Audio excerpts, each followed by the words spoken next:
We're going to start with the big one. So, Bear, who are you building around at center?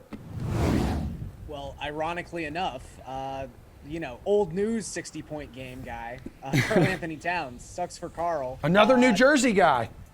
Had it for like 24 hours, and then Kyrie overshadowed him. It's really not about the 60-point performance, though. This is all about matchup for me. Yes, Dwight Howard is going to be available for the Lakers tonight, but they are a team that is way too small. They are just not equipped to deal with someone like Karl-Anthony Towns. I mean, the Lakers, literally in their last game against the Raptors, gave up 19 offensive rebounds. I just see Cat dominating the paint, dominating the glass. This is someone who the last 4 games he's been forced to play at least 30 minutes. And again, the Timberwolves play some weird scripts just because they're as up-tempo as they are and they're as bad defensively as they are. But 30 minutes, not that big a threshold to clear for a star NBA player. He's averaging 69.9 DraftKings points in those games.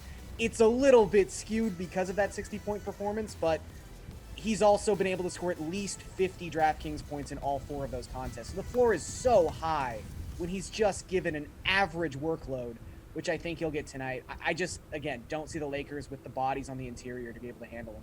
Okay, Matty, how much money do you want to spend here for your building block at center?